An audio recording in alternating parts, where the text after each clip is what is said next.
մեղավոր անձանց պատասխանատվության ենթարկել։ Տիգրան Ուլուբաբյանին հանդիպել եք։ Ինչ են ասել, որ պարզաբանում եք պահանջը պիտի մանրացնել։ Մեկ էլ երբևէ դուք կարող եք այս ընթացքում ինչ-որ նման դեպքեր եղել են եւ դուք դիմել եք, պարզաբանում եք պահանջը, հետևողական եք եղել, ենթադրում եմ, որ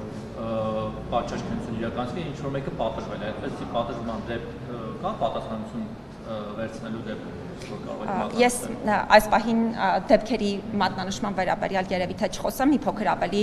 որպեսզի ինֆորմացիան հստակ լինի, կհավաքագրենք այդ ամենը, նաև հիմա տարեկան մեր զեկույցն ենք ու տարեկան հաղորդումն ենք նախապատրաստում, այդ թվում այս հարցերի հետ կապված, եւ իմ բարձրաձայնած ամենամեծ խնդիրներից մեկը հենց խոշտանգումների եւ վատ վերաբերմունքի այլ ձևերի գործերի քննության հետ է կապված, որովհետեւ ոչ միայն պատասխանատվության միջոցների կիրառման, այլ նաև գործերի քննության մեթոդաբանության հետ կապված բազմաթիվ այն խնդիրները, առաջին հերթին օրինակ այն հանգամանքը, որ ըստ միջազգային չափանիշների այս գործերը պետք է շուտափույթ քննության առարկա դառնան, որպեսզի հնարավոր լինի հետագայում նախ ապացույցները արագ պարզել եւ բնականաբար անձանց պատասխանատվության ենթարկել։ Ինչ վերաբերում է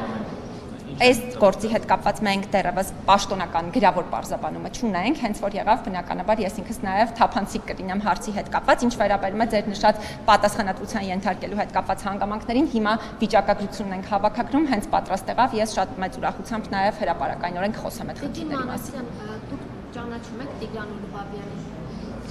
Անձնապես ի նկատի ունեք, թե ով է Տիգրան Ուլուբաբյանը, գիտեք։ Ձեր հարցի էությունը եւ բովանդակությունը անկեղծ ասած չեմ հասկանում։ Տիգրան Ուլուբաբյան անուն ազգանունը ձեզ ծանոթ է։ Բնականաբար ինչպես ցանկացած այլ անուն ազգանուն, երբ դիմող սուբյեկտները կամ մեզ են դիմում, կամ դեպքի հետ կապված որևէ տեղեկատվությունը մեծ հասանելի դառնում։ Այդ անձին կոնկրետ դեպքի վերաբերյալ ոչ, կոնկրետ դեպքի հետ կապված ոչ, բայց տեղեկատվությունը հասանելի։ Ինչպես կարող եք պահանջել օրինակ ՆԳՆ-ից, եթե դուք չեք հանդիպել խոշտանգված անձի հետ եւ ինքներդ չեք լսել նրան, ինչպես կարող եք բարձաբանում պահանջել ՆԳՆ-ից։ Հարգելի Լիա, շատ շնորհակալ եմ ձեր այս հարցի համար, որովհետև դա ինձ հնարավորություն կտա նաև մի քիչ պարզաբանել այն հնարավորությունները եւ գործիքակազմը, որը ընդհանրապես մարդու իրավունքների պաշտպան ունի։ Մարդու իրավունքների պաշտպանի գործիքակազմերից մեկը ոչ միայն այն է, որ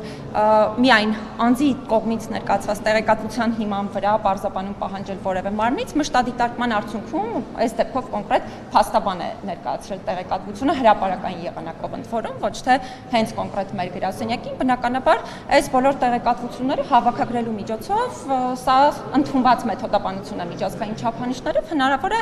եւ պետական մարմիններից թույլ տվեք հարցին պատասխանեմ, հետո հաջորդ հարցը կտակ։ Այս գործերի հետ կապված մենք չունենք քննչական մարմինների պես քննություն իրականացնելու հնարավորություն, մենք պարզապես հետևում ենք, արդյոք օրինակ քրեական վարույթ նախաձեռնվում է հարցով, արդյոք քրեական վարույթը իրականացվում է միջազգային չափանիշներին համապատասխան թե ոչ, եւ բնականաբար այս բոլոր եզրահանգումների արդյունքում կատարում ենք մեր եզրահանգումը, բայց մենք չենք կարող որևէ կերպ եզրահանգում ներկայացնել այն հարցի հետ կապված, թե չգիտեմ, այս հանցագործությունն է եղել թե ոչ թե մյուսը։ Արցախցի երիտասարդ, Արցախցին ինչու եմ շեշտում, որովհետեւ Լիա ջան, մենք ներողություն հարցի տամ, հա, տվյալներն որ հասկանում արցախցիների նկատմամբ ատելություն է գեներացվում։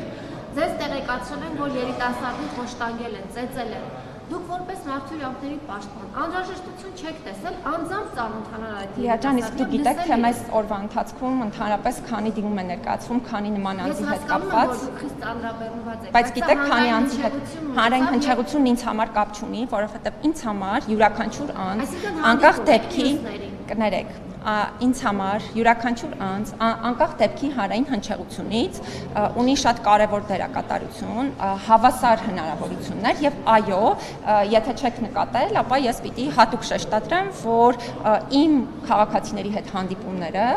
շատ հաճախ բնույթ են կրում, համենայն դեպս նույնիսկ ունեցած մեր ռեսուրսային հնարավորություններից ավելի շատ, քան սովորաբար նաեւ տրամադրվել է։ Այո, բնականաբար ես քաղաքացիների հետ հանդիպում եմ, բայց դա չի դիտարկվում Լիա ջան, խնդրում եմ ասեք հանդիպել եք թե չէ։ Բնականաբար ի սկզբանե ասացինք, որ չենք հանդիպել, հարցը ինչու եք տալիս, չեմ հասկանում երկրորդ անգամ։ Ասում եմ, մարդուն խոշտանգել են, փաստաբանը իրազեկել է, դիմել է ձեզ, բայց ես էլ պատասխանեցի ձեզ, որ նմանատիպ ոչ միայն խոշտանգումների, այլ բազմաթիվ մարդիկ կան խոցելի իրավիճակում գտնվող, որոնք մեզ դիմում են, կներեք, պիտի ավարտեմ պատասխանս, որոնք մեզ դիմում են եւ նրանք բոլորը ինձ համար հավասար հնարավորություններ եւ հավասար արժանապատվություն ունեցող մարդիկ են, որոնց հետ կապված բոլոր դեպքերով Լիա ջան, թույլ տվեք։ Չեք հասկանում, կարևորությունը չենք տեսնում։ Լիա ջան, կխնդրեմ ավելորդ ձևակերպումներից զերծ մնալ։ Հիմա ես նույնպես օրինակ կարող եմ խոսել այն մասին, չգիտեմ, ես այս կամ այն լրագրողի կարևորությունը չեմ հասկանում եւ այլն, բայց դա ինձ երբևէ թույլ չեմ տա։ Կներեք, ես դա ինձ երբևէ թույլ չեմ տա։ Լիա ջան, ոչ, ես շարունակում եմ հիմա պատասխանել ձեր հարցին, որովհետեւ մեր հաստատությունները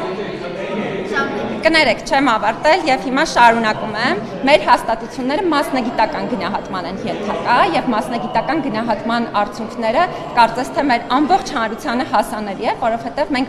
բոլորովին վերջերս ենք նաեւ միավորված ազգերի կազմակերպության կողմից գնահատվել եւ այդ գնահատման արդյունքներին դուք նույնպես կարող եք ծանոթանալ։ Շնորհակալություն։